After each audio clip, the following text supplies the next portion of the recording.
हरे कृष्णा कृष्णा कृष्णा हरे हरे, हरे राम, राम राम हरे हरे। आवाज आ रही है सबको? जी प्रभु जी, आ रही है थोड़ा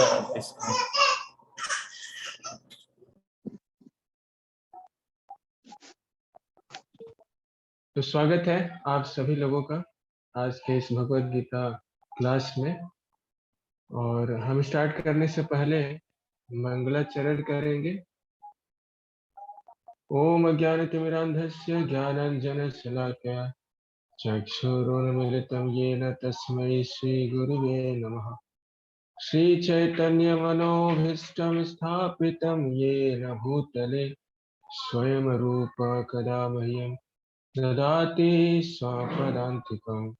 वन्देऽहं श्रीगुरो श्रीयुतपदकमलं श्रीगुरून् वैष्णवांश्च श्रीरूपं साग्रजातं सहगण रघुनाथान्वितं तं सजीवम् साद्वैतं सावधूतं परिजनसहितं कृष्ण चैतन्यदेवं श्रीराधाकृष्णपादान् सहगण ललिता श्रीविशाखान्वितांश्च। हे कृष्ण करुणा सिंधु दीनबंधु जगतपते गोपेश गोपिका कांत राधा कांत नमस्ते।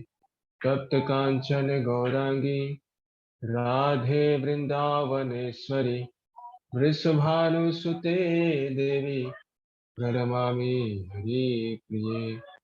वाञ्छाकल्पतरुभ्यश्च कृपा सिन्धुभ्येव च पतितानां पावनेभ्यो वैष्णवेभ्यो नमो।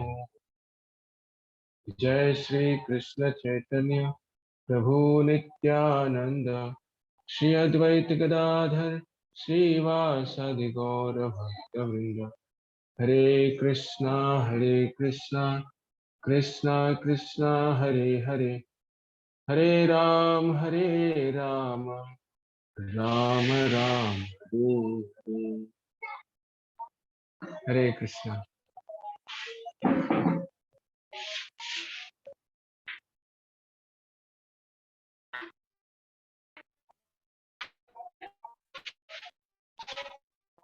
सो आज भगवत गीता अध्याय 11 से श्लोक संख्या 9।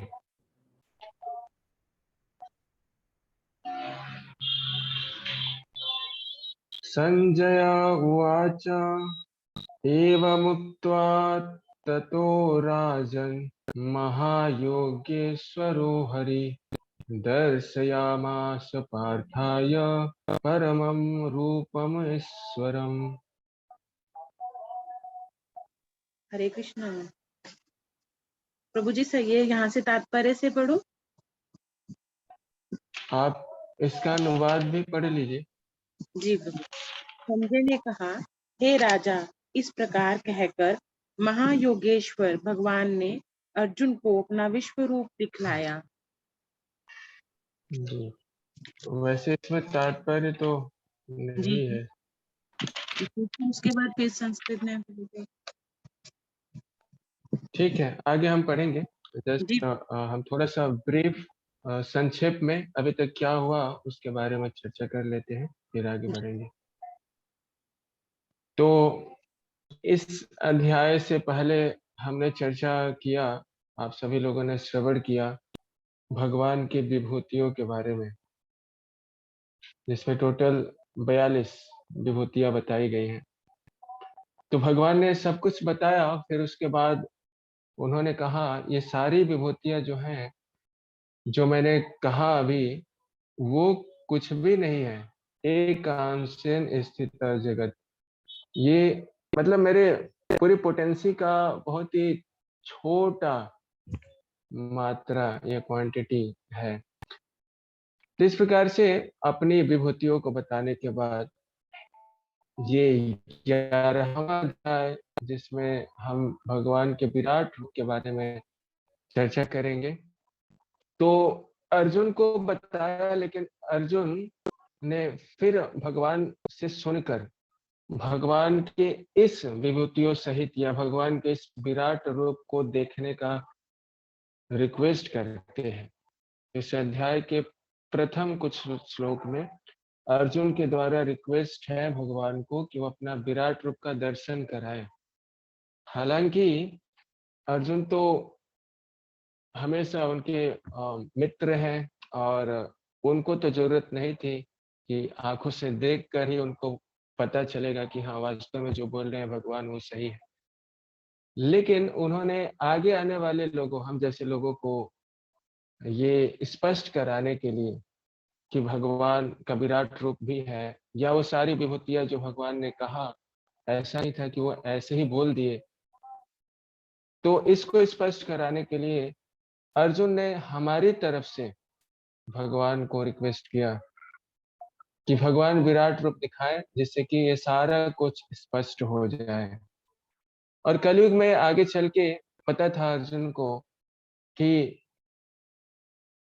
जगह जगह पे भगवान अवतरित होंगे और लोगों को गुमराह करेंगे। ऐसे व्यक्ति जो अपने आप को भगवान कह के लोगों को गुमराह करेंगे, मिसडायरेक्ट करेंगे। तो इसलिए अर्जुन ने ये एक तरह से कंडीशन खा दिया भगवान से रिक्वेस्ट करके कि अगर कोई कहता है कि मैं भगवान हूँ, तो कंडीशन क्या है उससे पूछा जा सकता है कि फिर अपने विराट रूप को दिखाइए आप। तो अगर विराट रूप दिखा सकते हैं तो फिर माना जा सकता है ठीक है, भगवान है।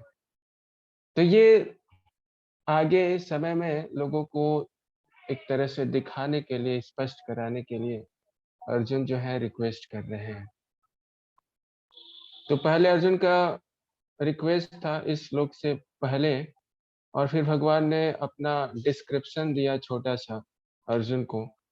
उसके बाद फिर संजय जो कि वहाँ अपने गुरुदेव जो व्यास देव से जो शिक्षा प्राप्त, दिव्य दृष्टि प्राप्त करके वो देख पा रहे हैं, वही चीज वर्णन कर रहे हैं धृतराष्ट्र को।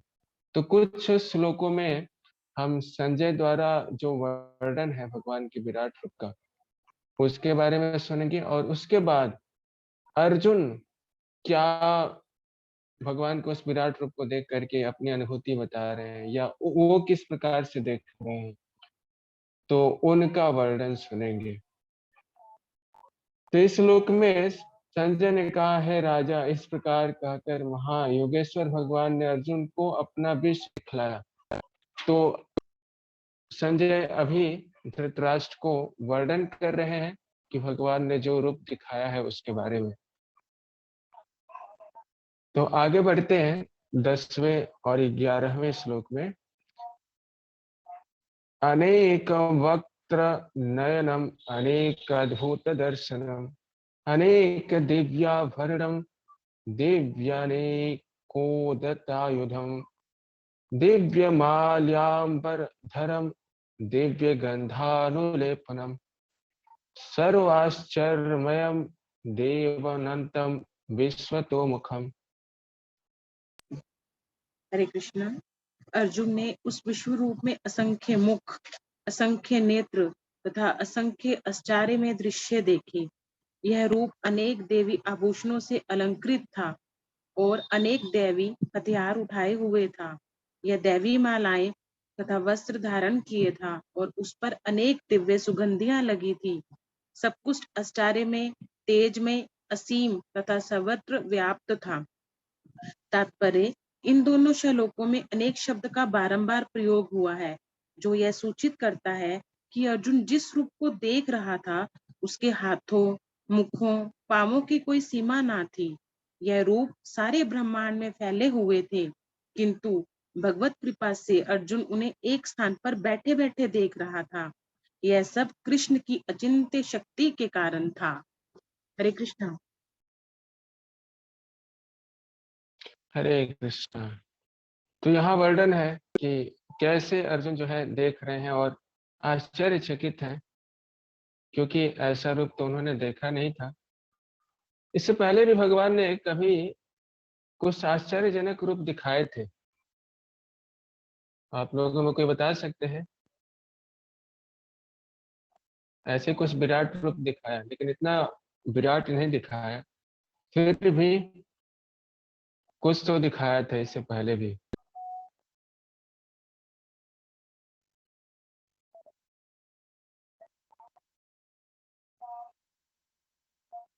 तो भगवान ने एक तो उस समय दिखाया जब सभी लोगों ने कंप्लेन किया था यशोदा मैया को कि लाला ने मिट्टी खाई है, तो यशोदा मैया ने उनके मुख को खुलवाया, तो उन्होंने देखा सारे ब्रह्मांड भगवान के मुख के अंदर।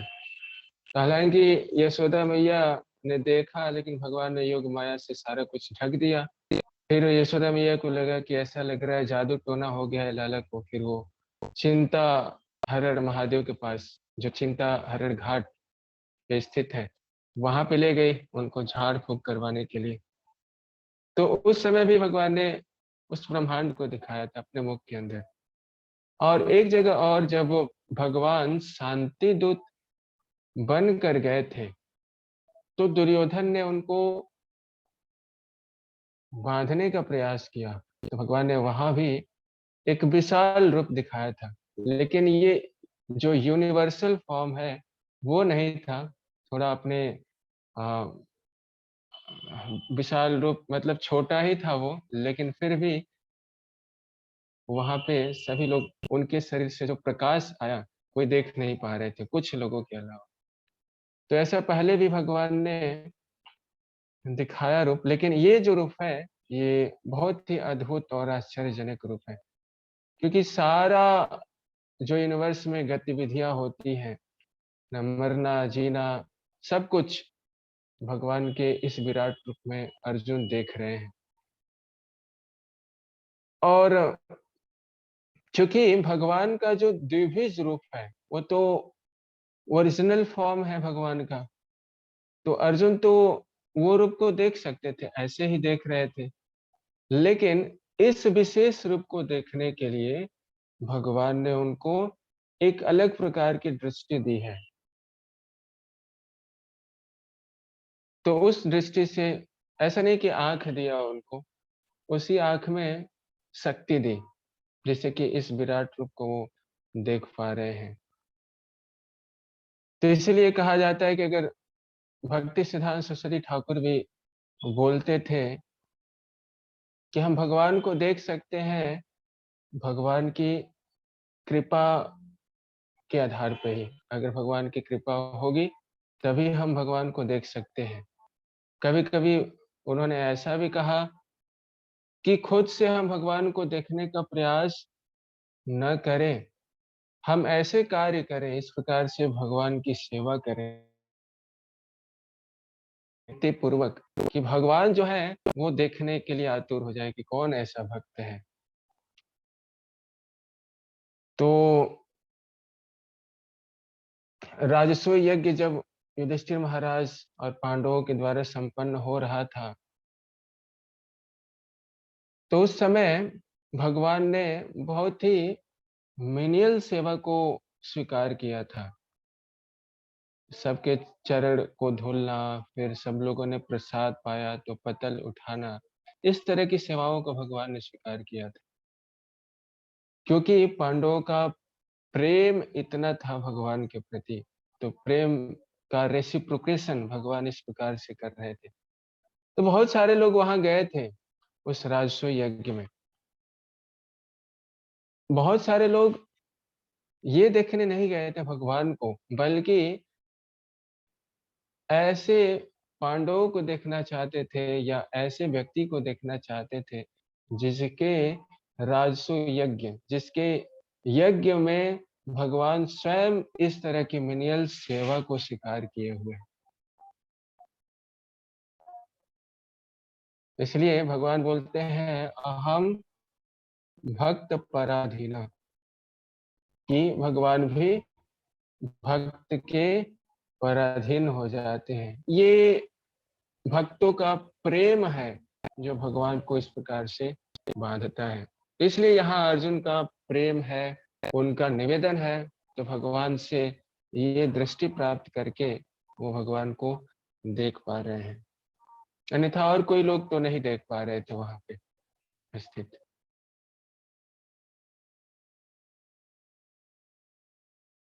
तो आगे बढ़ते हैं श्लोक संख्या 12।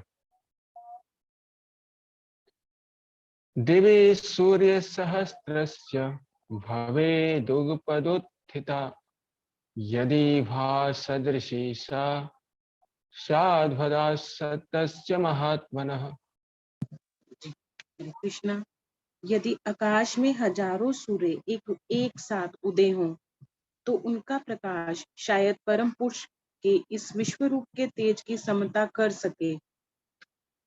तात्पर्य, अर्जुन ने जो कुछ देखा वह अकथ्य था, तो भी संजय धृतराष्ट्र को उस महान दर्शन का मानसिक चित्र उपस्थित करने का प्रयत्न कर रहा है। ना तो संजय वहां था, ना धृतराष्ट्र, किंतु व्यासदेव के अनुग्रह से संजय सारी घटनाओं को देख सकता है। अतएव इस स्थिति की तुलना वह काल्पनिक घटना हजारों सूर्य से कर रहा है, जिससे इसे समझा जा सके। हरे कृष्णा। हरे कृष्णा। तो अर्जुन जो देख पा रहे हैं भगवान के इस विराट रूप को एक जगह से ही, और जो उनके अंदर ये आश्चर्य हो रहा है, उस बात को संजय जो है धृतराष्ट्र को बताना चाहते हैं और बोल भी रहे हैं कि उस चीज को वर्णन कर पाना तो बड़ा मुश्किल है, जैसे कि अर्जुन वहां देख पा रहे हैं। फिर भी एक मानसिक चित्र प्रयास कर रहे हैं संजय धृतराष्ट्र को बताने के लिए, क्योंकि संजय को भी वो दिव्य दृष्टि प्राप्त है, जिससे कि वो भी देख पा रहे हैं वहां के दृश्य को। तो अर्जुन की स्थिति को भी देख रहे हैं और भगवान के उस विराट रूप को भी देख पा रहे हैं। तो प्रयास कर रहे हैं, प्रयास करते करते उन्होंने भगवान के इस विराट रूप से जो प्रकाश निकल रहा है उसकी तुलना वो कर रहे हैं हजारों सूर्य। अगर एक साथ 1000 सूर्य उदय हो जाए तो कितना प्रकाश होगा और कितना तेज होगा। तो इस बात से वो कंपेयर कर रहे हैं। हालांकि भगवान के इस रूप को या उनके इस रूप से जो तेज निकल रहा है उसको कंपेयर कर पाना भी हमारे लिए तो संभव नहीं है, या इस भौतिक संसार के हम चाहे किसी भी चीज की उपमा दे दें वो तो कम ही रह जाएगा। लेकिन हमें समझने के लिए इस भौतिक संसार में जो बेस्ट चीजें हैं, जैसे कमल से भगवान की तुलना कर दी जाती है, उनकी आंखें जो है कमल के जो पंखुड़ियां हैं उसके समान है, वैसे ही नमो पंकज नाभाया, उनकी नाभि जो है वही पंकज कमल सदृश है। जिस प्रकार से भगवान के कई सारे अंग को कमल से उपमा दी जाती है, लेकिन भगवान की जो कंपैरिजन है वो कमल से तो पता नहीं करोड़ों बार या कितने टाइम्स वो अधिक कोई कंपेयर ही नहीं हो सकता है। लेकिन इस भौतिक संसार में क्योंकि हमारे लिए वही है कमल, उससे बेस्ट कुछ हो नहीं सकता या नहीं है, इसकी वजह से हमें उससे ही कंपेयर करना होता है। तो यहाँ संजय जो है वही हजारों सूर्य के प्रकाश से कंपेयर करने का प्रयास कर रहे हैं।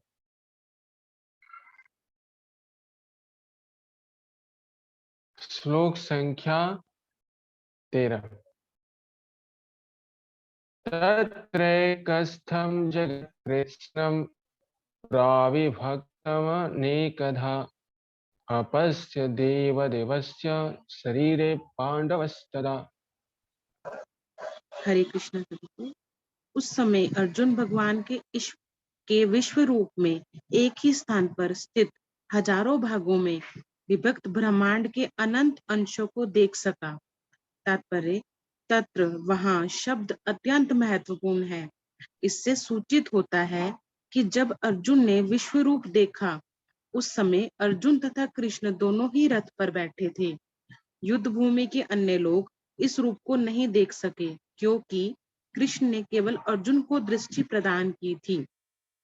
वह कृष्ण के शरीर में हजारों लोग देख सका।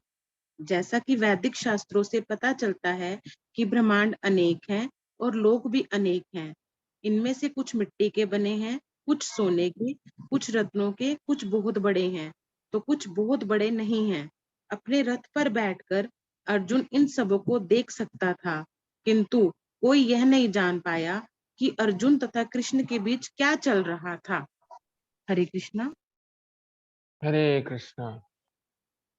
तो यहाँ पे अभी वही संजय जो है उनका ही कन्वर्सेशन चल रहा है। तो यहाँ वर्णन किया गया है कि जो अर्जुन रथ पे बैठे हैं और एक जगह ही बैठ के वो पूरे ब्रह्मांड को देख पा रहे हैं, ये बहुत ही अद्भुत बात है। क्योंकि हमारे दृष्टि में तो हम जहाँ बैठे हैं, जैसे मैं रूम में बैठा हूँ तो रूम के अंदर बाहर अंदर की स्थिति को देख सकता हूँ, बाहर क्या चल रहा है कुछ नहीं दिखाई पड़ रहा है। लेकिन अर्जुन वहां रथ पे बैठे बैठे पूरे ब्रह्मांड को देख पा रहे हैं, अन्य लोगों को भी देख पा रहे हैं। तो इस ब्रह्मांड में अकेले ही 14 लोग हैं, वैसे ही अलग अलग ब्रह्मांड में भी लोग हैं, अनंत कोटि लोग को अर्जुन देख पा रहे हैं। और ये संभव तभी हुआ है जब भगवान ने उनको उस तरह की दिव्य दृष्टि दी है, तभी ये संभव हो पाया है। तो इसीलिए भगवान को अगर हमें देखना है तो भगवान की कृपा की ही जरूरत होती है।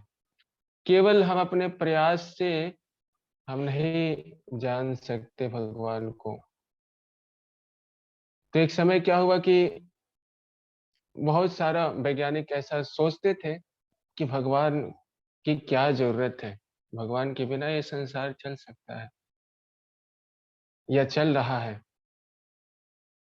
तो एक समय किसी से उन वैज्ञानिक की बात हो रही थी, कोई भक्त से, भक्त ने कहा कि अगर आपको लगता है कि भगवान के बिना ये चल सकता है पूरा संसार ब्रह्मांड, तो आप क्या कीजिए, केवल हमें कुछ फसल उगा कर दिखाइए खुद से। तो वैज्ञानिक चले फसल उगाने के लिए और शुरुआत ही करते हैं कैसे, मिट्टी में कुछ बीज डालते हैं।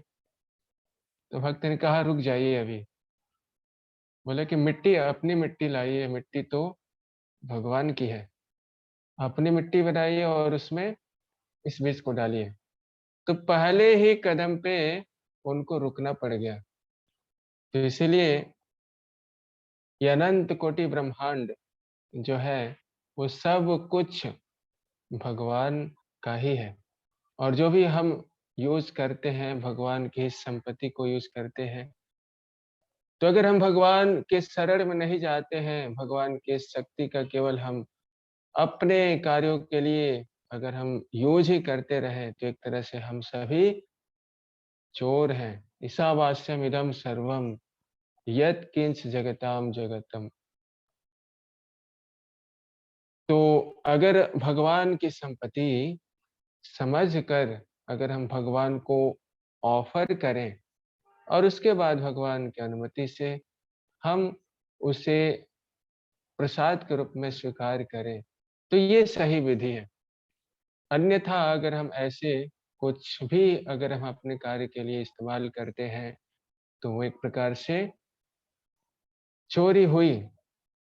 तो इसलिए भगवान के इस विराट रूप और पूरे ब्रह्मांड का दर्शन के बाद हमें तो स्पष्ट ये पता चलता ही है कि हर चीज जो इस संसार इस ब्रह्मांड में है वो सब कुछ भगवान के अंदर ही समाहित है। अहम सर्वस्य प्रभो मत्तः सर्वं प्रवर्तते इति मत्वा भजन्ते माम बुधा भाव समन्विता। तो भगवान सभी, चाहे वो मैटर है, चाहे वो स्पिरिट है, चाहे भौतिक संसार है, चाहे आध्यात्मिक संसार है, सबके स्रोत हैं भगवान। इसलिए यह जान करके जो बुद्धिमान लोग हैं वो निश्चित रूप से भगवान की शरण में आकर के भगवान का कीर्ति का गान करते हैं, भजन करते हैं। तो इस प्रकार से रेसिप्रोकेट करते हैं।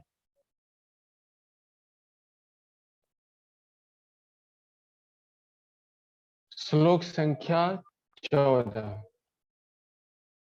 ततः स विस्मयाविष्टो हृष्टरोमा धनञ्जयः प्रणम्य शीर्षा देवं कृतांजलिरभाषत।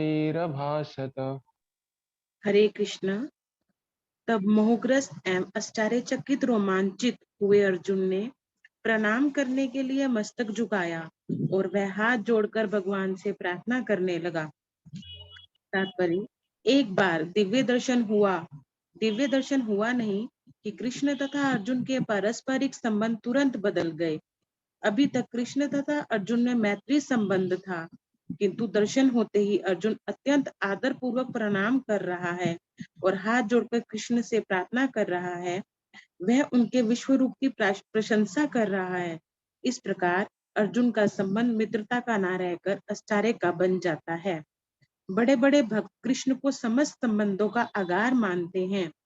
शास्त्रों में 12 प्रकार के संबंधों का उल्लेख है और यह सब कृष्ण में निहित हैं। यह कहा जाता है कि वह दो जीवों के बीच, देवताओं के बीच या भगवान तथा भक्त के बीच पारस्परिक आदान प्रदान होने वाले संबंधों के सागर हैं।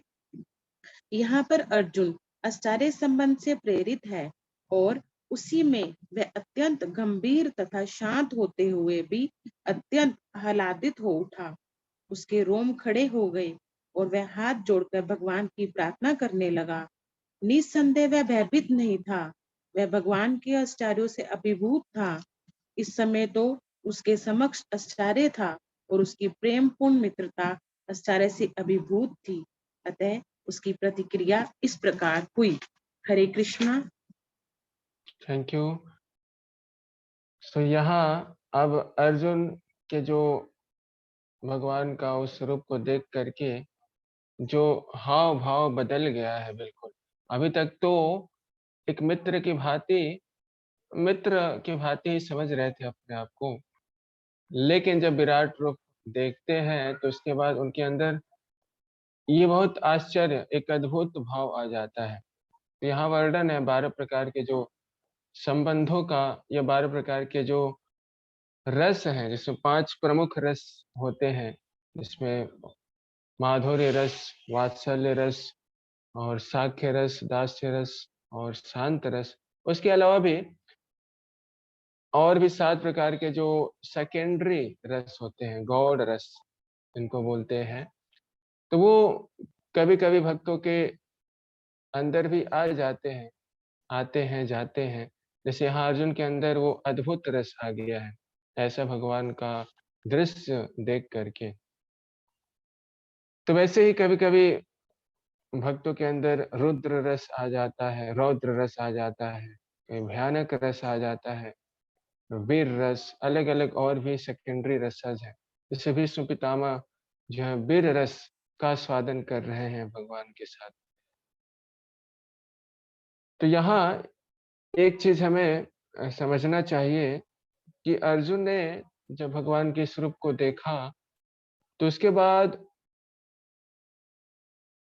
उनका जो भाव है बिल्कुल बदल जाता है। अद्भुत रस, आश्चर्यमय हो जाते हैं और उसके बाद क्या करते हैं, वो हाथ जोड़ करके और भगवान का गुणगान करने लगते हैं, प्रार्थना करने लगते हैं। तो पहले तो भगवान का वो रूप देखते हैं, फिर उसके बाद ग्लोरिफिकेशन करते हैं और ग्लोरिफिकेशन के बाद क्या होता है, फिर प्यूरिफिकेशन होता है ना। ऐसे करते करते आखिरी में अर्जुन बोलेंगे, नष्ट मोह स्मृति लब्ध्वा त्वत्प्रसादामय अच्युत। तो वैसे ही हमारे जीवन में भी हमें भगवान को हर समय ग्लोरीफाई करना चाहिए।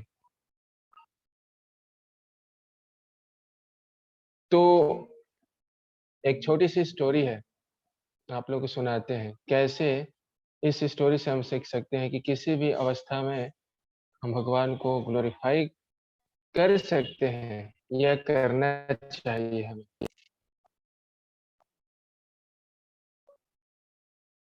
एक बार क्या हुआ, एक धनी व्यक्ति थे, वो अपने छत पे चढ़े हुए थे और छत पे चढ़ करके उनको दूर एक भिखारी दिखाई दे रहा था। तो उस भिखारी को देख करके वो व्यक्ति भगवान को धन्यवाद दे रहे थे। उन्होंने सोचा कि वो भिखारी है, उसको घर-घर घूमना पड़ता है, कटोरा लेकर के, कहीं मिलता है, कहीं नहीं मिलता है। इतना उसको परिश्रम करना पड़ता है, लेकिन मुझे तो भगवान ने इतना दिया है कि मैं ऐसे मुझे माँगना नहीं पड़ रहा है। मैं आराम से अपना मेंटेनेंस कर पा रहा हूँ। तो इसलिए वो भगवान को धन्यवाद दे रहे थे।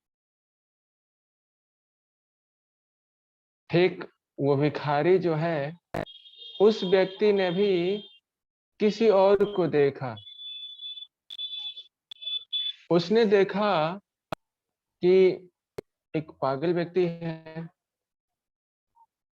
तो पागल व्यक्ति वैसे ही आप लोगों को अनुभव होगा, पागल व्यक्ति कुछ भी कभी हँसता है, कभी चिल्लाता है और उसका चाल जो भी रहता है इधर-उधर कैसे भी चलता है वो और फटा कपड़ा पहना हुआ होता है। तो पागल की तरह बिल्कुल वो व्यक्ति जो है, वो दिखाई दिया इस भिखारी को। तो भिखारी ने सोचा कि भगवान ने मुझे तो पागल नहीं बनाया है, मुझे तो थोड़ी बुद्धि दी है।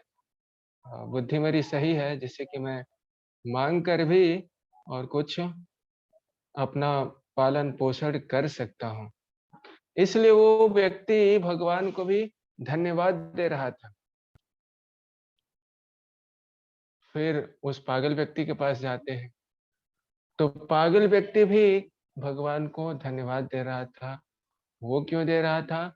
उसने देखा कि कुछ दूरी पर एम्बुलेंस में एक कोविड का पेशेंट जा रहा है, मरीज़, कोरोना। तो जीवन और मृत्यु से वो लड़ रहा है। तो उस पागल व्यक्ति ने सोचा कि अरे!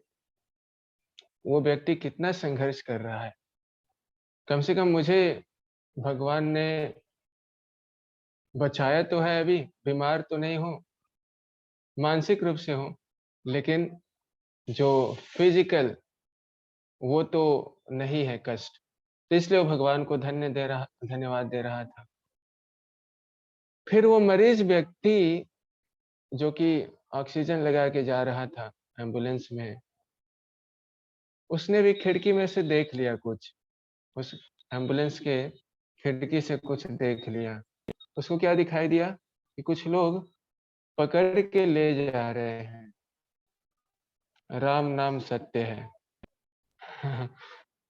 तो वो व्यक्ति भी देख कर के और भगवान को धन्यवाद दे रहा था। वो सोच रहा था कि अभी तो प्राण है, अभी तो मैं जीवित हूँ। भगवान ने अभी तक मेरे प्राण को बचाया है, इसलिए वो भगवान को धन्यवाद दे रहा है। अभी हम कल बनारस में घूम रहे थे, तो मणिकर्णिका घाट है, वहाँ पे जा रहे थे। वैसे मैं कभी गया नहीं था, जबकि पास में ही है, लेकिन कभी गया नहीं हूँ मैं। तो मेरी देखने की इच्छा हो रही थी काफ़ी, कि बहुत सुना है नाम सुना है कि वहाँ बहुत मतलब रास्ते में पूरा वैसे मृत शरीर को ही ले जाते रहते हैं लोग और उस घाट पे लाइन से उस मृत शरीर को जलाया जाता है। तो मुझे देखने की बहुत इच्छा हो रही थी, तो मैं गया था। तो देख कर के बहुत मतलब आश्चर्य हो रहा था। वहाँ जाने के बाद जो लोग भी जाते हैं और शरीर को जला देते हैं, उनके सारा जो रिलेटिव भी हैं, वो दुःख वहीं पे समाप्त हो जाता है। वो देखते हैं कि केवल ये एक व्यक्ति जो हमारे रिलेटिव थे, उनको ही जलते हुए नहीं देखते हैं। वो देखते हैं कई सारे व्यक्ति ऐसे ही जल रहे हैं, कई सारे शव जल रहे हैं और उसके अलावा उस पूरे रास्ते में लाइन ही लगी रहती है। एक के बाद एक के बाद एक लाइन ही लगी है। तो वहाँ जाने के बाद सारा समाप्त हो जाता है, वैराग्य उत्पन्न हो जाता है। जीवन की वास्तविकता पता चलता है, सेल्फ रियलाइजेशन होता है। तो इसलिए वो मरीज व्यक्ति उस शव को देख करके, मृत शरीर को देख करके जिसको ले जा रहे थे लोग, वो भी भगवान को धन्यवाद दे रहे थे। और आखिरी में जब हम उस मृत शरीर के पास भी पहुंचते हैं, तो मृत शरीर भी धन्यवाद दे रहा था। किसको धन्यवाद दे रहा था? ये आप लोगों के लिए प्रश्न है।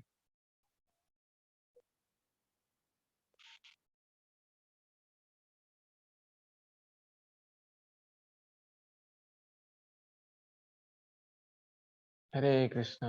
आप में से कौन बताना चाहेंगे?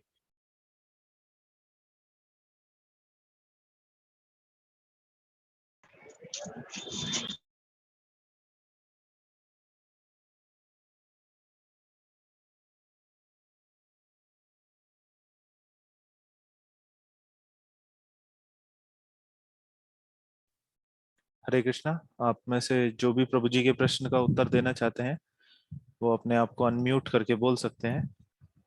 आपको एक्सेस दे दिया गया है।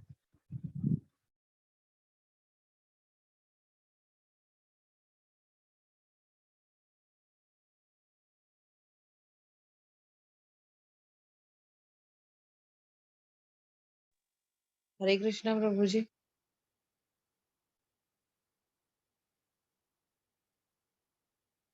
प्रभु जी, वो मृत शरीर इसलिए धन्यवाद दे रहा है कि वो जो सांसारिक जीवन के जरा व्याधि, बुढ़ापा, बीमारी, इन सब कष्टों से मुक्त हो गया और जो 3 कलेश होते हैं जीवन के, उन सब से मुक्त होके वो दूसरे धाम को चला गया। आई थिंक सो यही होगा। अच्छा, इसलिए वो धन्यवाद दे रहे थे। अच्छा जवाब है। हाँ। स्वर्ग में जा रहे हैं इसलिए धन्यवाद दे रहे हैं। वैसे जो भी मतलब शरीर छोड़ देते हैं, दिवंगत हो जाते हैं, तो उनके लिए लिख दिया जाता है स्वर्गीय और फलाना, जो भी नाम है। चाहे वो कहीं भी गए हो, लेकिन स्वर्गीय लगा दिया जाता है। यस। और कोई कोई बोलना चाहते हैं कुछ?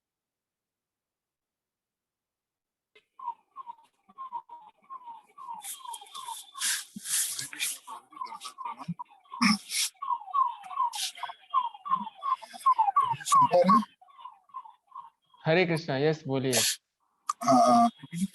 क्वेश्चन यहाँ पे एक जिज्ञासा आ रही है कि मृत शरीर का मतलब कुछ सोच सकते हैं, वो तो पहले से ही मृत है, क्योंकि अगर जो धन्यवाद देगी वो आत्मा देगी, धन्यवाद कि वो एक पुराने शरीर को त्याग कर एक नई जगह जा रही है या फिर एक नए शरीर में जा रही है या नए दूसरे लोक में जा रही है। मृत शरीर का क्या स्थिति है? यस, थोड़ी आवाज क्लियर नहीं आ पा रही थी, लेकिन मैं जहाँ तक ये समझ पा रहा हूँ कि ये कहना चाहते हैं कि मृत शरीर कैसे धन्यवाद देना कैसे दे सकता है धन्यवाद? हाँ जी हाँ, क्योंकि अगर जो धन्यवाद देगी तो आत्मा देगी ना, क्योंकि आत्मा वो पुराना शरीर छोड़ रही है और जो आत्मा है वो दूसरा लोक में जा रही है। जो आत्मा जो अनेक बंधनों में बंधी हुई थी वो उनसे हट गई है। तो आइडली मेरी समझ में यही आ रहा है। यस, बहुत बहुत क्लोज है आप, और लगभग वही है आंसर। यस। तो ये हमारे लिए बहुत आवश्यक है ये जानना कि हम हर स्थिति में धन्यवाद दे सकते हैं, केवल एक ही स्थिति में धन्यवाद नहीं दे सकते हैं। जब तक जीवित हैं, हम धन्यवाद देने के लिए हमारे लिए संभव है, लेकिन जैसे ही हम शरीर छोड़ देते हैं, तो मृत शरीर धन्यवाद नहीं दे सकता। तो इसलिए हमारे जीवन में चाहे जो भी परिस्थिति आती है, ऐसा है कि भगवान का हर एक अरेंजमेंट, चाहे हमारे दृष्टि से वो मिसमैनेजमेंट हो या चाहे कोई भी चीज हो, हमें बाहरी दृष्टि से वो अच्छा लगे ना लगे, लेकिन भगवान की दृष्टि से हर एक परिस्थिति जो क्रिएट होती है, वो सबके बेनिफिट के लिए ही है। हो सकता है किसी को शारीरिक रूप से कष्ट पहुंच रहा हो, किसी की मृत्यु हो जा रही हो, कोरोना आ गया, डेंगू आ गया, लेकिन वास्तव में भगवान जो है वो सबके हितैषी है। भगवान आत्मा के लिए हितैषी है। अब शरीर के आधार पे हम देखते हैं कि शरीर पे इतना कष्ट हो रहा है, इतने दुख आ रहे हैं, तो ये देहात्म बुद्धि है। भगवान जो है वो हितैषी है। बिल्कुल आत्मा के दृष्टि पे अगर हम देखें तब हम समझ पाएंगे भगवान के इस दिव्य कार्यकलापों को कि भगवान किस प्रकार से कार्य करते हैं। तो जब हम शरीर में हैं तो निश्चित रूप से हम धन्यवाद दे सकते हैं, लेकिन जब मृत शरीर है तो मृत शरीर धन्यवाद नहीं दे सकता। इसीलिए हमें हमेशा भगवान को धन्यवाद देते रहना है। कैसे? हरे कृष्णा कृष्णा कृष्णा हरे हरे, हरे राम राम राम हरे हरे। धन्यवाद देने की यही विधि बताई गई है। स्वयं श्री चैतन्य महाप्रभु भगवान ने ही ये विधि बताई है। कली काले नाम बिना आर नहीं धर्म। तो कली काल में नाम लेने के अलावा और कोई धर्म नहीं है। कलयुग धर्म नाम संकीर्तन और कृष्ण शक्ति बिना नहीं तार परिवर्तन। तो नाम संकीर्तन जो है इस कलयुग का धर्म है, और कृष्ण की कृपा से अगर हम इस नाम संकीर्तन को हम लेते हैं तभी हम अपने जीवन को परिवर्तित कर सकते हैं और दूसरों के जीवन में भी इस नाम के माध्यम से लाभ को पहुंचा सकते हैं। इसलिए एक प्रकार से ये भगवान से कनेक्ट होने का जरिया है, या ये कह लीजिए एक फोन नंबर है जिससे हम बात कर सकते हैं। इस हरे कृष्णा महामंत्र को लेकर के हम भगवान से कनेक्ट हो सकते हैं। इसलिए इस दुर्लभ मानव जीवन में हमें कितनी सुविधा उपलब्ध कराई गई है। भागवत कहता है कि जैसे कि एक बोट है और उस बोट पे हम बैठ जाएं और उस बोट पे जो कैप्टन है उसके गाइडेंस में उस नाव पे बैठ के हम समुद्र को पार कर सकते हैं या इस भवसागर को पार कर सकते हैं। ऐसे भागवत जो है एक एनालॉजी मतलब एक उपमा देती है। तो वैसे ये शरीर जो मिला है वो एक बोट के ही समान है, नाव के समान, और इसमें हम बैठे हैं। यंत्रारूढ़ानि माया, है ना, इस यंत्र पे हम बैठे हुए हैं। और फिर कैप्टन कौन है? इस बोट को ले जाने वाला कैप्टन है हमारे जो भी ऑथोरिटी गुरु और वैष्णव जो है वो हमारे कैप्टन है। तो वो हमें गाइड करते हैं। जैसे कहा जाता है ना, गुरु knows the way, Guru shows the way and Guru goes the way. तो गुरु रास्ता जानते हैं, फिर उस रास्ते को हमें दिखाते हैं। ओम अज्ञानतिमिरान्धस्य जो हम मंगलाचरण करते हैं, वहाँ वर्णन है किस प्रकार से हमारी आंखों में वो रोशनी जो है डाल करके, वो शास्त्र चक्षु दे करके गुरु जो है वो हमें सही दिशा की ओर ले जाते हैं।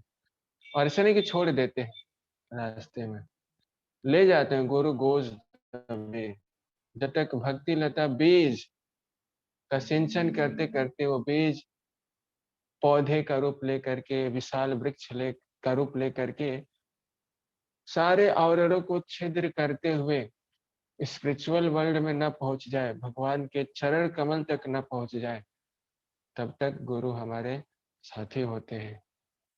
तो ये गुरु रिस्पॉन्सिबिलिटी लेते हैं। जैसे वो बोट पे कैप्टन जो है वो समुद्र को क्रॉस कराने का पूरा उत्तरदायित्व लेते हैं। और फिर उस बोट को जाने में बहुत सारी सुविधाएं भी हैं, जैसे कि मान लीजिए अगर बोट को किसी डायरेक्शन में जाना है और उसी डायरेक्शन में विंड भी ब्लो कर रहा है ना, हवा का बहाव भी अनुकूल है, तो नाव बहुत आसानी से वो क्रॉस कर सकती है। तो वो अनुकूल परिस्थितियां हमारे लिए क्या क्या है? बहुत सारी चीजें हैं, भगवान ने सारी व्यवस्था की है। अगर हम ग्रॉस लेवल पे देखें तो हवा, पानी, सब कुछ व्यवस्था किया है। उससे भी ज्यादा तो साधु गुरु शास्त्र की व्यवस्था है हमारे लिए। शास्त्र को पढ़ करके, गुरु के आश्रय में आकर के हम इस शरीर में रहते हुए, शरीर के माध्यम से हम आगे बढ़ सकते हैं भगवान की ओर, on the way to Krishna, भगवान की ओर बढ़ सकते हैं। तो इसलिए इस दुर्लभ मानव जीवन में हमें बिल्कुल गंभीर होकर के प्रयास करना है भगवान की कृपा को प्राप्त करने के लिए।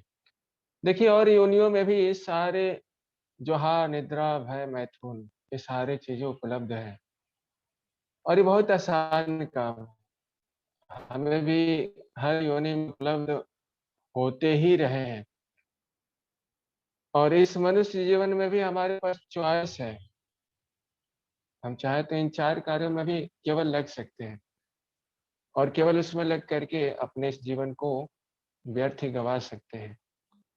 लेकिन चॉइस है हमारे पास कि हम इस चॉइस का सही उपयोग करें। यानी इस जीवन में, इस मनुष्य जीवन में हम इसकी सही उपयोगिता को समझते हुए भगवान के श्री चरण कमलों में समर्पित होएं।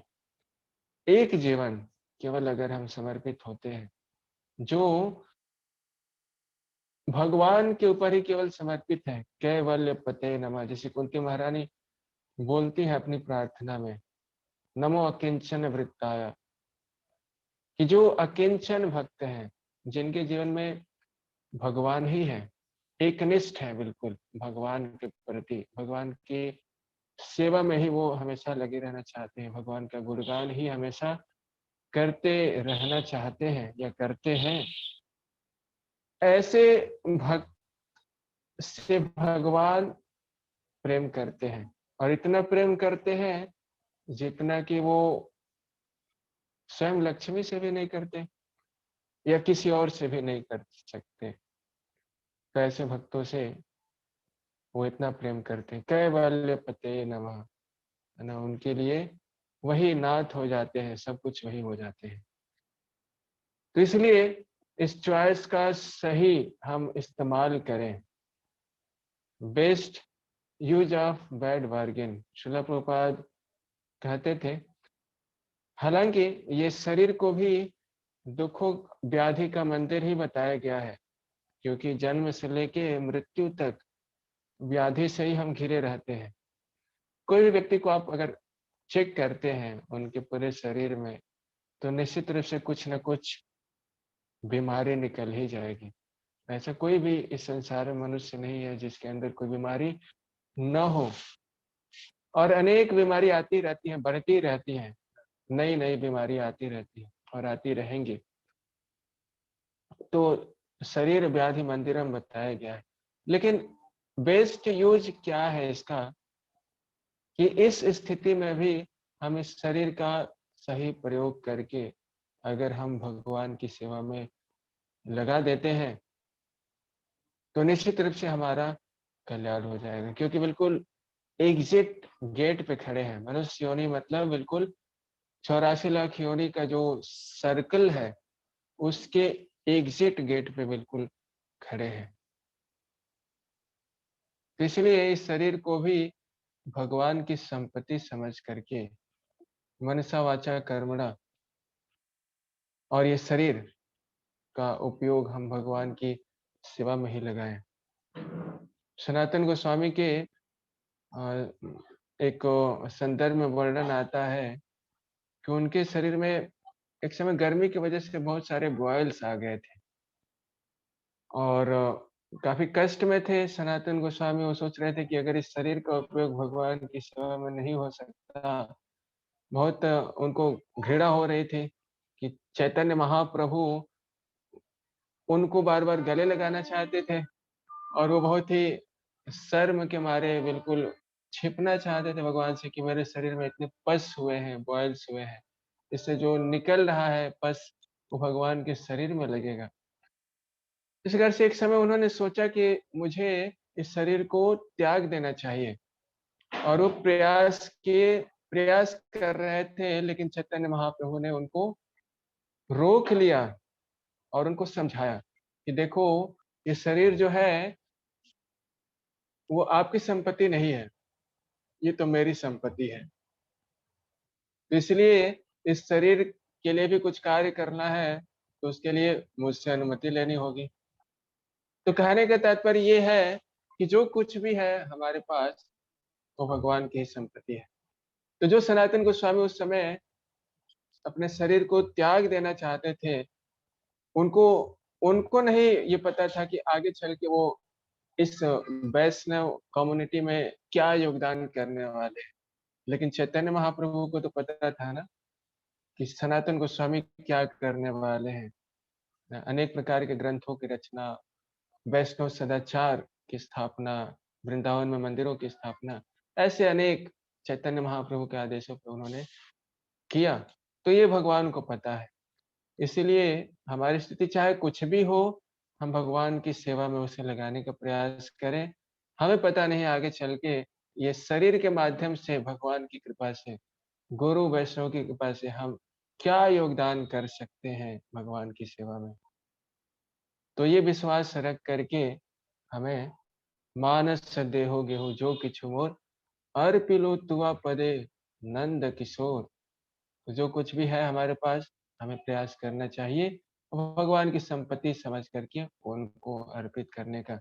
ये इस तात्पर्य में अर्जुन जो है, जब उनको ये पूरा स्पष्ट हो गया है, पहले तो श्रवण किए वो भगवान से, श्रवण करके अर्जुन समझ सकते थे शब्द प्रमाण के आधार पे, लेकिन वो प्रत्यक्ष भगवान के इस विराट रूप को देखना भी चाहते हैं।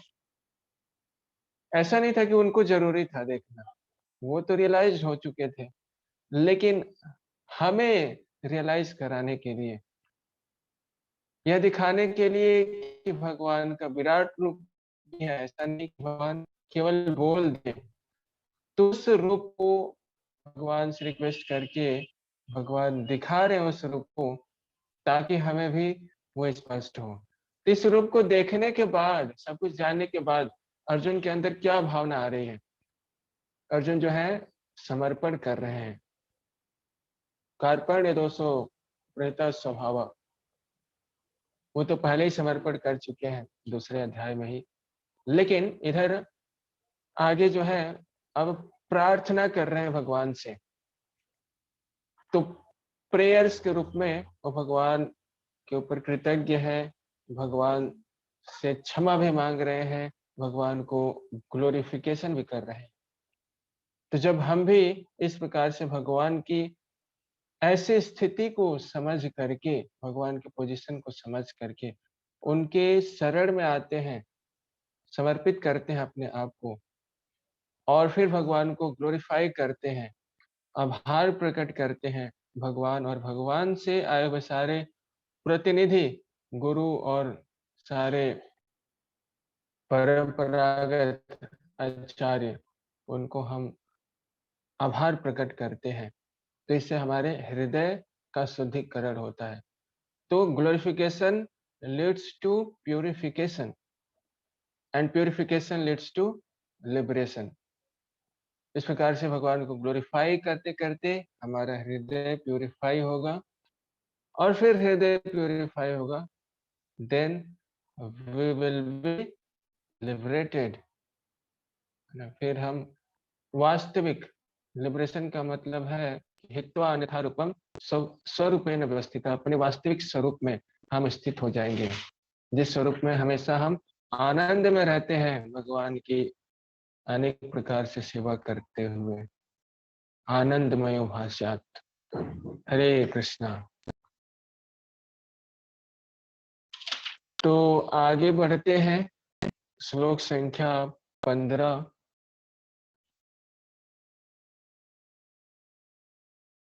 तो यहाँ से अब अभी तक तो संजय जो देख रहे थे वो धृतराष्ट्र को वर्णन कर रहे थे, लेकिन अब अर्जुन जो है भगवान की विराट रूप का वर्णन करना शुरू कर रहे हैं, अर्जुन का रियलाइजेशन। तो इसको हम सुनेंगे। अर्जुन उवाच पश्यामि देवांस्तव देवदेहे सर्वांस्तथा भूतविशेषसङ्घान् ब्रह्मार्विशं कमलासनस्थं किंश्च सर्वानुरगांश्च दिव्यान्। हरे कृष्ण। अर्जुन ने कहा, हे भगवान कृष्ण, मैं आपके शरीर में सारे देवताओं तथा अन्य विविध जीवों को एकत्र देख रहा हूँ। मैं कमल पर आसीन ब्रह्मा, शिवजी तथा समस्त ऋषियों एवं दिव्य सर्पों को देख रहा हूँ। तात्पर्य, अर्जुन ब्रह्मांड की प्रत्येक वस्तु देखता है, अतः वह ब्रह्मांड के प्रथम प्राणी ब्रह्मा को तथा उस दिव्य सर्प को जिस पर गर्भोदक्षाई विष्णु ब्रह्मांड के अधोतल में शयन करते हैं देखता है। इस शेष शैया के नाम को वासुकी भी कहते हैं। अन्य सर्पों को भी वासुकी कहा जाता है। अर्जुन गर्भोदक्षाई विष्णु से लेकर कमललोक स्थित ब्रह्मांड के शीर्षार्थ भाग को, जहाँ ब्रह्मांड के प्रथम जीव ब्रह्मा निवास करते हैं, देख सकता है। इसका अर्थ यह है कि अर्जुन आदि से अंत तक की सारी वस्तुएं अपने रथ में एक ही स्थान पर बैठे बैठे देख सकता था। यह सब भगवान कृष्ण की कृपा से ही संभव हो सका। हरे कृष्णा। तो फिर वही अर्जुन का यहाँ पे अनुभूति है जो देख पा रहे हैं कि किस प्रकार से वो एक ही जगह पे बैठे बैठे ब्रह्मा जी को देख रहे हैं, फिर वासुकी को देख रहे हैं, तो सारी व्यवस्था को देख रहे हैं कि करके अभी आगे के श्लोक में क्या क्या देख रहे हैं अर्जुन, वो सब कुछ बताने वाले हैं। तो ये इतना विस्तार से इसलिए अर्जुन बता रहे हैं कि भगवान का ये रूप को स्पष्ट कर रहे हैं कि भगवान के ऐसे विराट रूप है, और इसमें ये सारी चीजें वो देख करके स्पष्टीकरण कर रहे हैं हमारे लिए, क्योंकि हम जैसे लोग जो हैं वो प्रत्यक्ष प्रमाण पे ज्यादा विश्वास करते हैं ना। 3 प्रकार से हम ज्ञान लेते हैं, प्रत्यक्ष प्रमाण, अनुमान प्रमाण और शब्द प्रमाण। प्रत्यक्ष प्रमाण मतलब सीइंग इज बिलीविंग, जो हम देख रहे हैं उस पे ही विश्वास करते हैं, जो नहीं दिखता है उस पे विश्वास नहीं करते हैं। लेकिन ये जो है इस तरीके से जो ज्ञान हम लेते हैं, कभी कभी सत्य हो सकता है और कभी कभी सत्य नहीं भी हो सकता है। जैसे कि हम बहुत सारी चीजें हैं जो देख नहीं पाते हैं, जैसे हम इलेक्ट्रॉन को नहीं देख पाते हैं, छोटे छोटे परमाणु को नहीं देख पाते हैं। हम सूर्य को देखते हैं लेकिन वो छोटा सा एक बॉल या डिस्क की तरह दिखाई देता है, लेकिन वो सूर्य इतना छोटा तो है नहीं, पृथ्वी से भी बड़ा है। तो प्रत्यक्ष प्रमाण मतलब जो हम देख रहे हैं उस पर ही विश्वास करते हैं। तो हो सकता है कभी कभी सत्य हो, लेकिन जरूरी नहीं है कि हमेशा सत्य हो। दूसरा जो प्रमाण है अनुमान प्रमाण। अनुमान लगाते हैं, अनुमान लगाते हैं कि शायद ऐसा हुआ होगा, शायद हमारे पूर्वज बंदर रहे होंगे, बंदर से हम आए होंगे। ऐसे डार्विन भी जो है वो भी अनुमान लगा रहे थे। तो ये अनुमान प्रमाण हुआ। तो ये भी सही है या सही नहीं है, गारंटी नहीं है। इसमें भी हो सकता है सही और सही नहीं भी हो सकता है। लेकिन जो हमारे सबसे जो सर्वश्रेष्ठ मार्ग है वो है ज्ञान लेने का, श्रवण की विधि, शब्द प्रमाण। इसलिए Bhagavad Gita as it is यथारूप हमारे समक्ष उपलब्ध है। एज इट इज मतलब भगवान ने जो ज्ञान दिया वही ज्ञान परंपरा के माध्यम से बिना किसी अपने द्वारा मिश्रित किए हुए अपने बुद्धि मन को लगा करके कुछ मिश्रण डाल देना, उसके बिना एज इट इज ये ज्ञान आ रहा है, तो इसलिए यथारूप है। तो जब हम बोनाफाइड सोर्स से जब हम सुनते हैं तो उस ज्ञान को जब हम लेते हैं तो उस ज्ञान में वही शुद्धता होती है जो भगवान ने कहा, क्योंकि जो भी प्रामाणिक स्रोत है, परंपरा है, उस ज्ञान को एज इट इज, है ना, ऊपर से नीचे फ्लो कराते हैं। तो इसलिए बोनाफाइड सोर्स से ज्ञान लेना आवश्यक है। तो अर्जुन ने तो किससे ज्ञान लिया? साक्षात भगवान से ही ज्ञान प्राप्त किया, जिनसे सारा ज्ञान की शुरुआत ही होती है। और फिर उनसे प्रत्यक्ष प्रमाण के लिए भी निवेदन किया कि आपने सुना तो दिया ये सारा चीज, इतनी विभूतियां, लेकिन लोगों को विश्वास नहीं होगा, तो थोड़ा प्रत्यक्ष प्रमाण भी दिखा दीजिए ताकि लोगों को एक प्रमाण मिल जाए, स्पष्ट हो जाए लोगों को। तो इस कारण से भगवान की भगवत्ता को स्थापित करने के लिए ऐसा निवेदन करके भगवान का विराट रूप को देख रहे हैं और हमें अपने माध्यम से दिखा रहे हैं।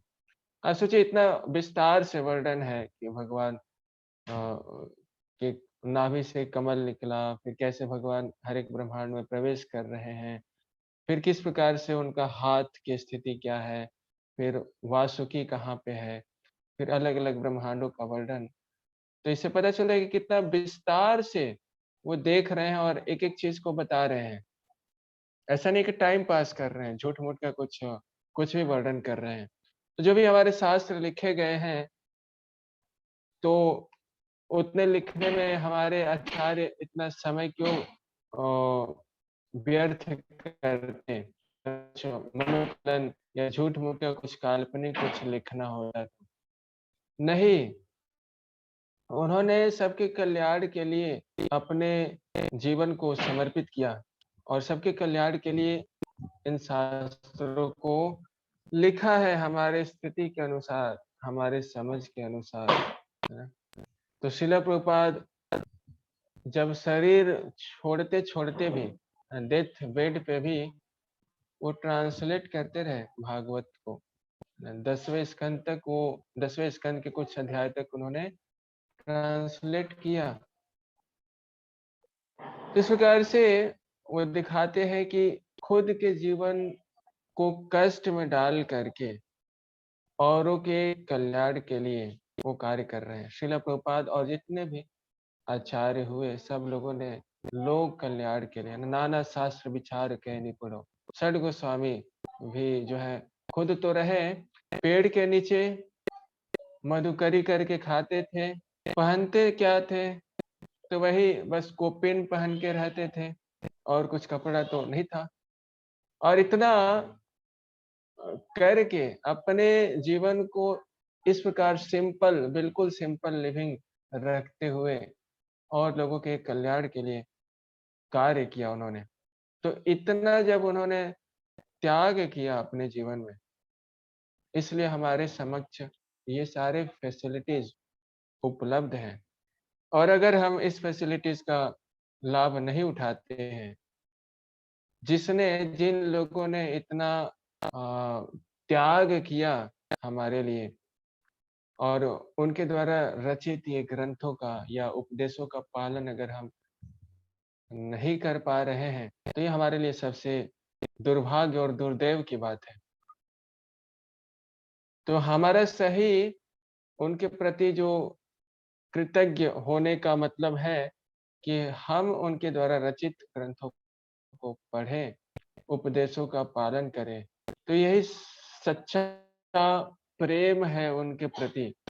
श्रील प्रभुपाद ने भी कहा कि मैं हमेशा उपस्थित रहूंगा अपने पुस्तकों के माध्यम से, तो हर समय श्रील प्रभुपाद उपस्थित हैं संग देने के लिए अपने पुस्तकों के माध्यम से। तो ऐसा नहीं कि श्रील प्रभुपाद कुछ भक्तों को संग दिए, नहीं, टाइमलेस विजडम हमेशा हमेशा के लिए अपने ग्रंथों के माध्यम से श्रील प्रभुपाद उपस्थित है संग देने के लिए। इसलिए हमें सारी व्यवस्थाओं को समझ करके भगवान के उपदेशों का पालन करते हुए भगवान के शरण में हमें जाना चाहिए और अपने इस जीवन में वास्तविक जो लक्ष्य है उसको प्राप्त करने का प्रयास करना चाहिए। क्या है वास्तविक लक्ष्य? वास्तविक लक्ष्य हम रोज सुबह में बोलते हैं, मनुष्य जीवन का परम लक्ष्य है कृष्ण प्रेम। कृष्ण प्रेम को ही प्राप्त करना है। वो प्रेम ऐसा नहीं कहीं और है, अंदर ही है वो प्रेम, लेकिन सुप्त अवस्था में है। लेकिन किस प्रकार से उसको जागृत कर सकते हैं? श्रवण आदि सुदचित करो उदय।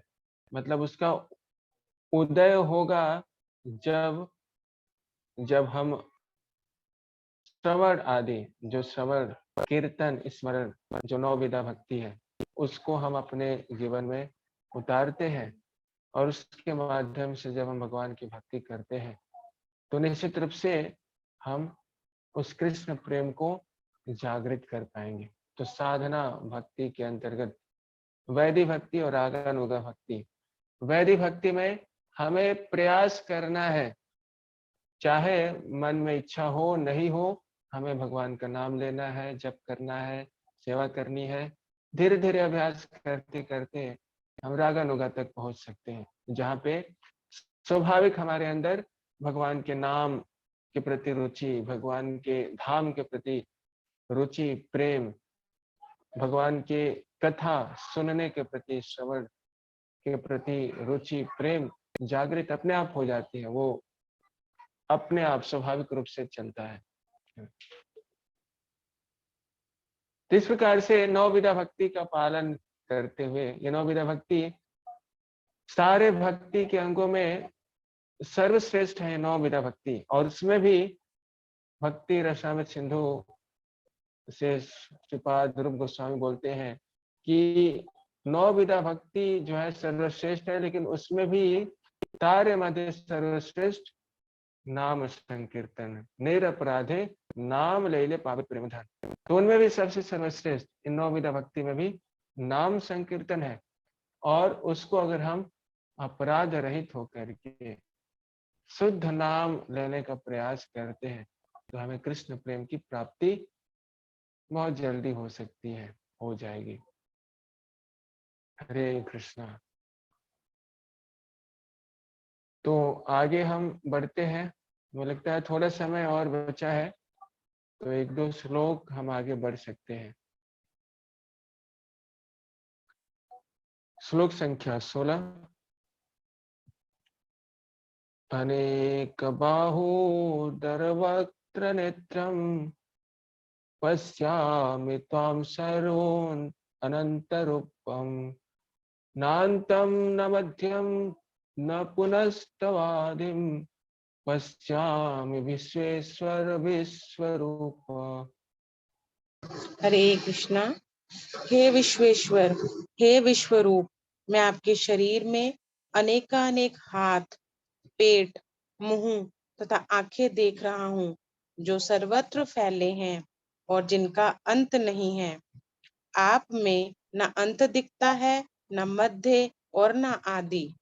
तात्पर्य, कृष्ण भगवान है और असीम है, अतः उनके माध्यम से सब कुछ देखा जा सकता था। हरे कृष्ण। हरे कृष्णा। तो आदि अनंत रूपम गोविंदम आदि पुरुषम तमहम भजामि।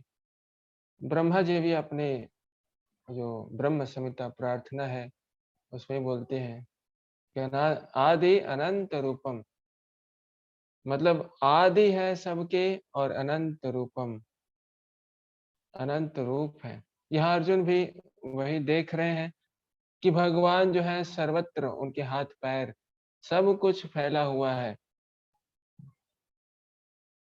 इस प्रकार से अर्जुन यहाँ देख पा रहे हैं भगवान के पेट, मुंह, आंखें जो चारों तरफ फैला हुआ है।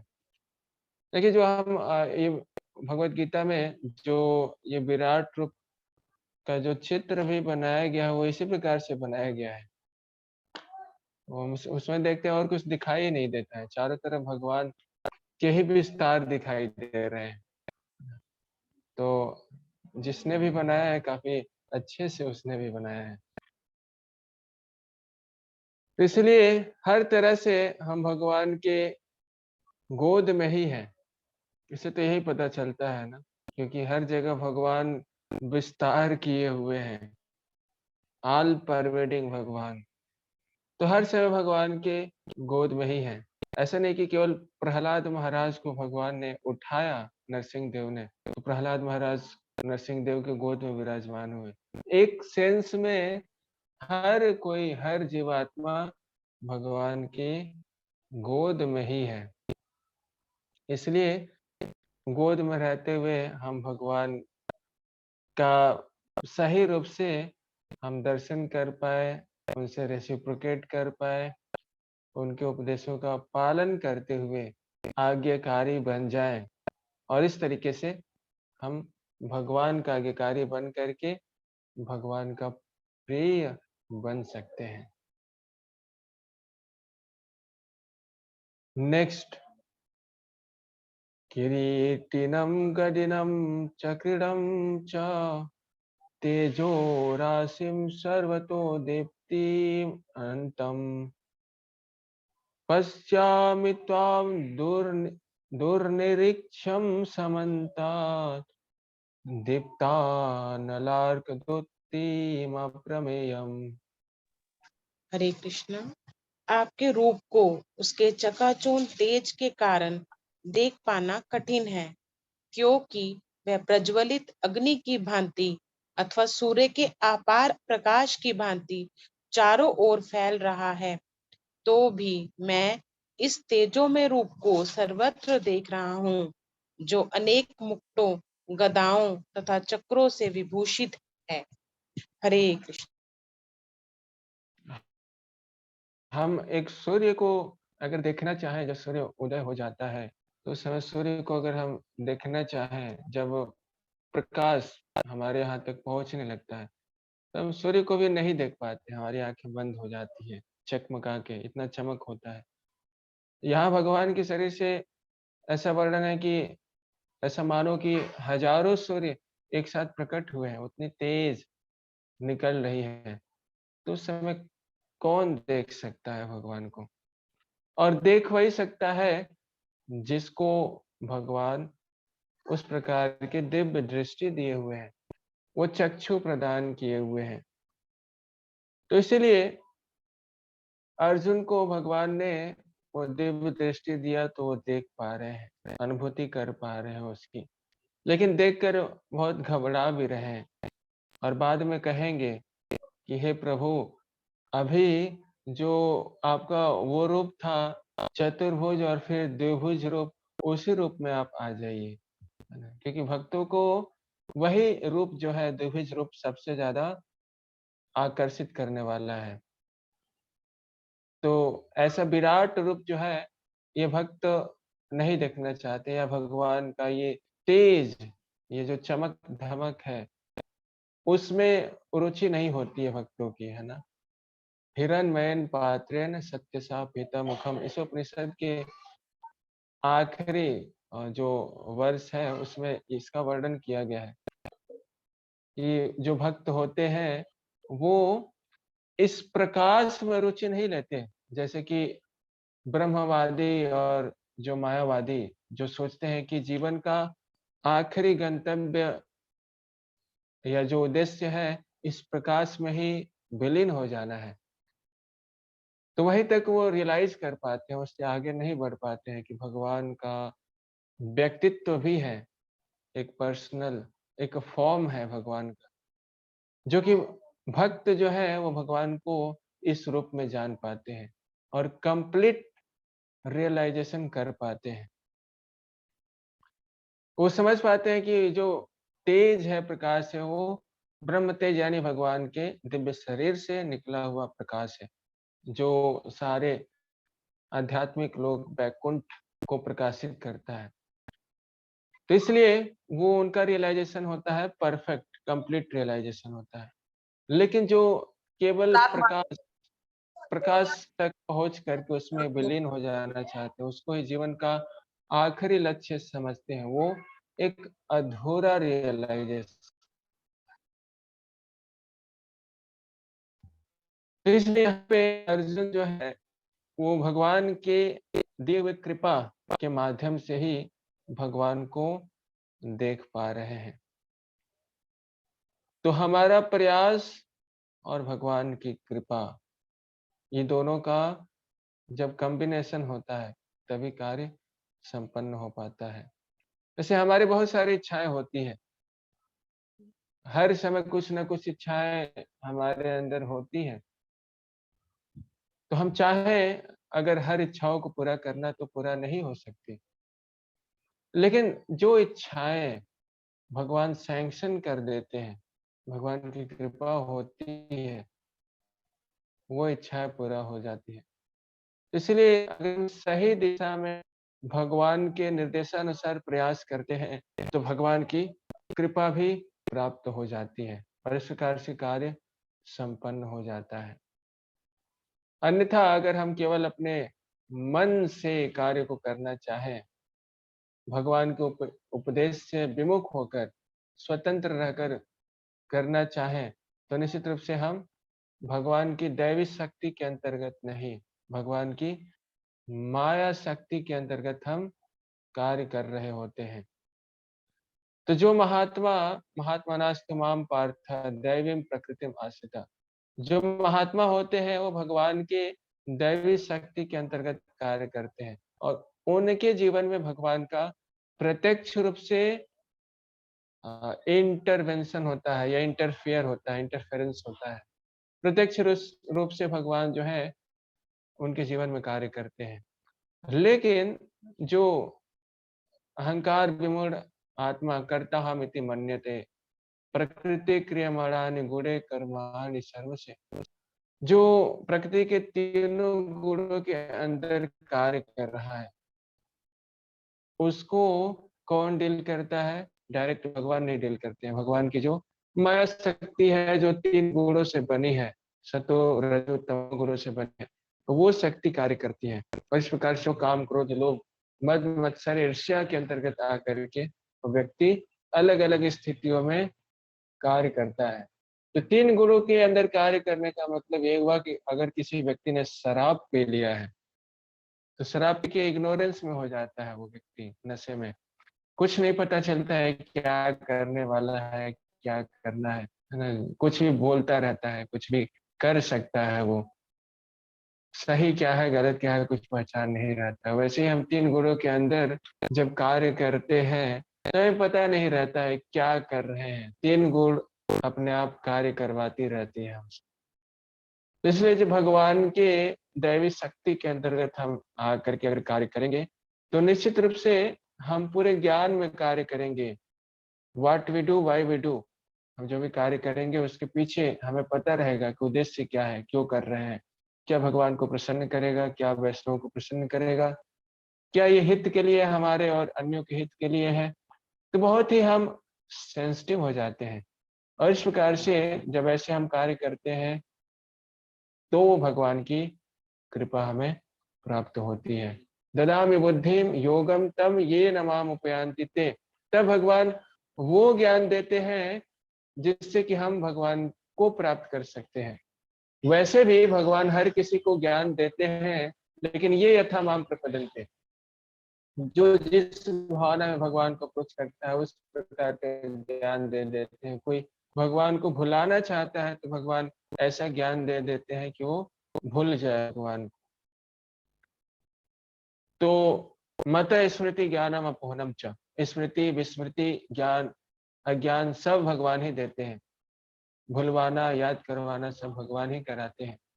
लेकिन अगर हम भगवान के ओबीडिएंट बन जाते हैं तो भगवान डायरेक्ट इंटरफेयर करके हमारे जीवन को, है ना, चिंता वो ले लेते हैं ना, अनन्यास चिंतयन्तु माम योग क्षेम हम।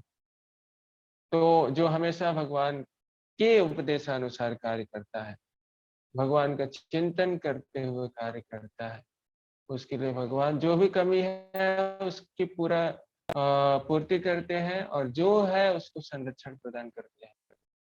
हरे कृष्णा। तो अभी ये अर्जुन का ही डिस्क्रिप्शन चल रहा है विराट रूप देखने के बाद, आगे अभी कई सारे श्लोकों के माध्यम से बताने वाले हैं। तो हर श्लोक में जो भी तात्पर्य में श्रील प्रभुपाद ने लिखा है उससे अधिक हम क्या भी चर्चा कर सकते हैं, वो अपने आप में पूर्ण है। फिर भी हमने प्रयास किया कुछ उसको श्रील प्रभुपाद की शिक्षाओं के अनुसार ही समझने का प्रयास किया, थोड़ा सा एक्सटेंड करके उसको। आशा करते हैं कि हमने आपके समय को व्यर्थ नहीं किया। आशा करते हैं कि कुछ इम्पोर्टेंट चीज हमने चर्चा किया। समय हो चला है, इसलिए आज हम यहीं पे रुकेंगे। अगर किसी का कोई कमेंट है, कोई प्रश्न है तो पूछ सकते हैं।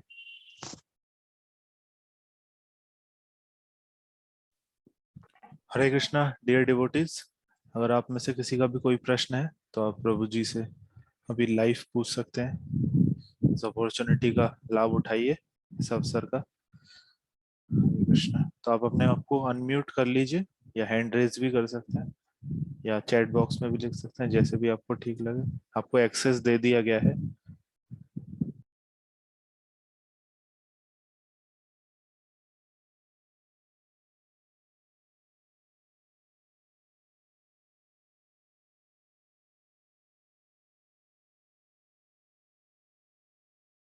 हरे कृष्णा। यस, गौरव प्रभु बोल सकते हैं आप। हरे कृष्ण प्रभु जी। हरे कृष्णा।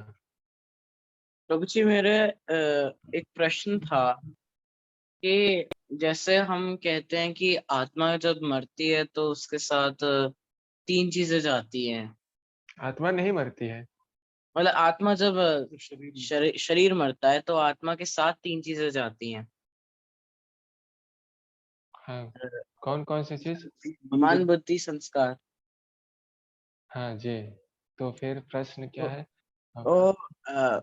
मैं मतलब साइंस जब पढ़ता हूँ तो वो लोग कहते हैं कि जो इमोशंस होते हैं ना, संस्कार जो हमारे होते हैं, वो जो होता है वो सिक्रीशंस होते हैं। मतलब लिक्विड होता है एक, जैसे मेलेटोनिन, सेरोटोनिन, जो हमारा ब्रेन रिलीज करता है।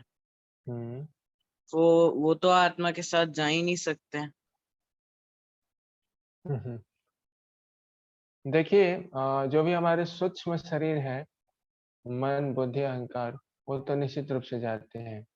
और जो साइंस के अनुसार जो सिक्रिएशन आप बता रहे हो वो भी बात सही है। इमोशंस, ऐसा रिसर्च करते रहते हैं लोग। तो इमोशंस जब हमारे चेंज होते हैं तो अचानक देखा जाता है कुछ केमिकल जनरेट हो गया है, कुछ हो गया, वो तो अलग बात है। लेकिन यहाँ जब शरीर जब छोड़ते हैं तो उस समय मन बुद्धि अहंकार जाता है, और संस्कार जो है वो हमारे मन में ही जो अलग अलग वासनाएं होती हैं, प्रवृत्तियां होती हैं, तो वो तो कैरी ऑन होता ही है अगले शरीर में। अब ये डिपेंड करता है कि कितना। कभी कभी आपने सुना है कि लोगों को पिछले जीवन का भी याद रहता है। कई ऐसे रिसर्च भी हुए हैं। तो कैरी ऑन होता है, लेकिन याद नहीं रहता है, ये भगवान की व्यवस्था के अनुसार भुलवा दिया जाता है। और संस्कार वासनाएं तो होती ही हैं। जैसे एक छोटा बच्चा है ना, वो जन्म लेते ही चलता नहीं है, लेकिन कुछ दिनों बाद वो चलने लगता है क्योंकि उसके अंदर चलने की कैपेबिलिटी है।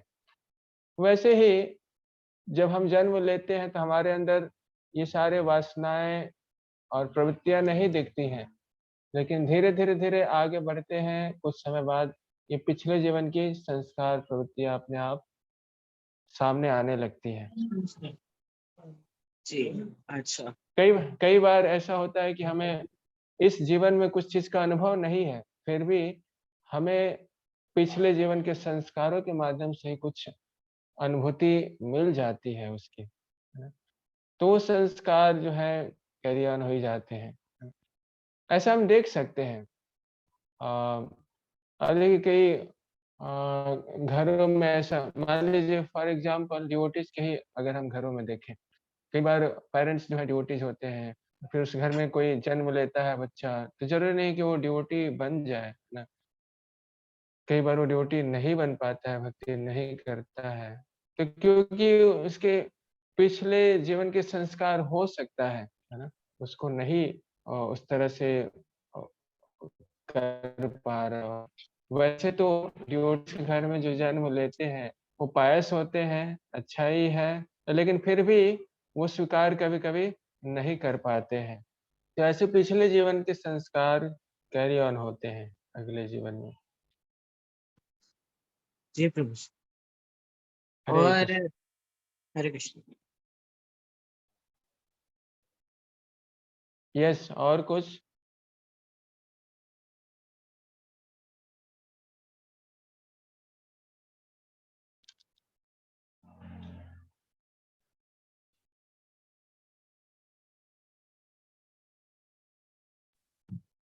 हरे कृष्णा। अगर आप में से किसी भी डिवोटी का अगर कोई और भी प्रश्न है तो प्लीज समय को ध्यान में रखते हुए आप पूछ सकते हैं।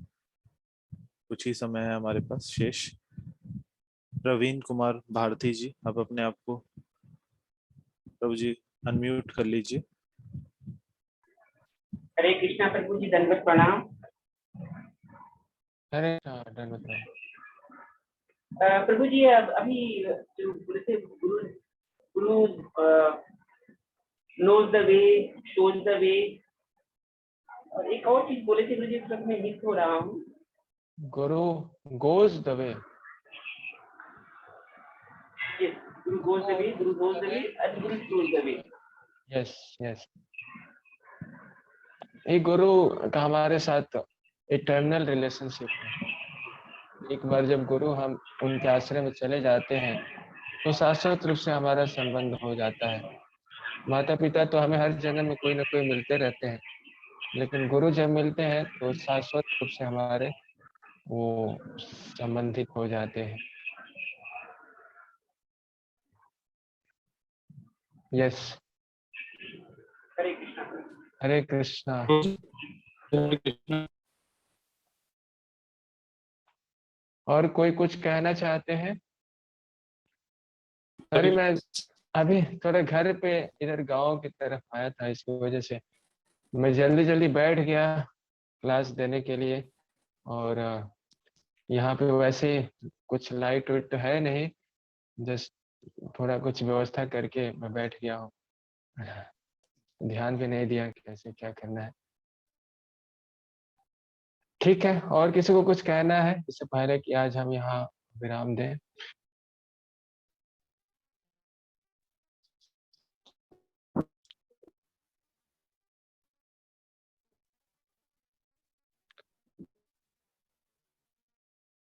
ओके, ठीक है, फिर आज हम यहाँ पे ही स्टॉप करते हैं। आप सभी लोगों को बहुत बहुत धन्यवाद।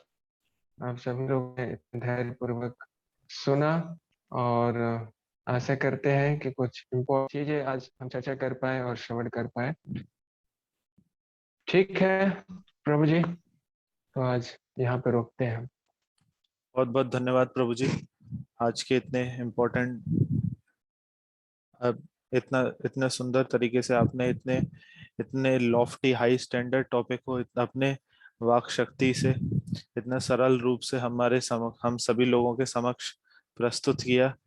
और हम सभी डिवोटीज को भी बता देना चाहते हैं कि प्रभु जी बहुत विशेष वक्ता हैं, स्पीकर हैं।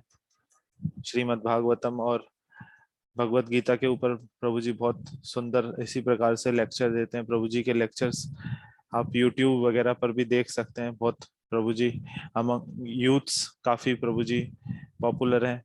और प्रभु जी इस प्रकार से हमें अपना कीमती समय देते हैं, तो हमें भी ये सब चीज का ध्यान रखना चाहिए। और हम आशा करते हैं कि आपने कुछ नोट्स वगैरह भी बनाया होगा, तो हम ये सेशन के बाद कल हम आपको जो है ये सेशन का रिकॉर्डिंग भी देंगे, आप जाके इसको फिर से सुनिएगा आप सभी लोग। और ये इस प्रकार से ये जो सेशंस हमारे ये श्रवण महोत्सव जो होता है हमारा, इसका लाभ उठाइए। और हम फिर से प्रभु जी का बहुत बहुत धन्यवाद देते हैं। Thank you so much Prabhu ji for giving us your valuable time. अपना कीमती समय देने के लिए बहुत बहुत धन्यवाद। और हम सभी उपस्थित भक्तगण को भी बहुत बहुत पेशेंस के लिए हम धन्यवाद देते हैं कि उन्होंने इतने अच्छे से श्रवण किया। Okay then, thank you so much Prabhu ji again. तो फिर हम आज का ये सत्र यहीं समाप्त करते हैं। हरे कृष्णा। हम एक बार प्रभु जी को धन्यवाद देते हुए एक बार हरे कृष्ण महामंत्र बोलेंगे। हरे कृष्ण कृष्ण कृष्ण हरे हरे, हरे राम राम राम हरे हरे। His grace thank you Giriraj so much प्रभु जी प्रभु की जी। जय। आपने इतना ग्लोरीफाई कर दिया, मुझे लग रहा था कितना तो अर्जुन भी नहीं ग्लोरीफाई कर रहे थे भगवान को। ऐसा कुछ नहीं है, मैं कोई प्रवक्ता नहीं हूँ, मैं बस सुनता हूँ और प्रयास करता हूँ वही रिपीट करने का। कोई क्वालिफिकेशन नहीं है मेरे पास, बस आप लोगों के आशीर्वाद से कुछ मैं बोल सकता था, कुछ बोलने का प्रयास किया त्रुटि फुटी भाषाओं में, तो उसके लिए क्षमा कीजिएगा। और बाकी जो भी बोला प्रभु जी ने वो उनकी विनम्रता है। तो ठीक है प्रभु जी, धन्यवाद आपको बहुत अवसर बहुत प्रदान धन्यवाद, करने के बहुत बहुत धन्यवाद प्रभु जी अपना समय देने के लिए। हरे कृष्णा। लिए। हरे कृष्णा। वांछा कल्पतरुभ्यश्च कृपा सिन्धुभ्येव च पतितानां पावनेभ्यो वैष्णवेभ्यो नमो नमः।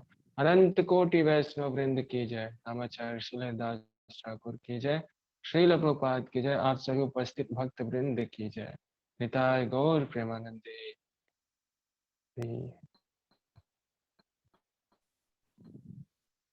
ठीक है प्रभु जी, आज का सेशन यहीं पे फिर हम हरे क्लोज करते हैं। हरे कृष्ण। हरे कृष्ण। Thank you prabhu. हरि बोल। Thank you so much Prabhu ji.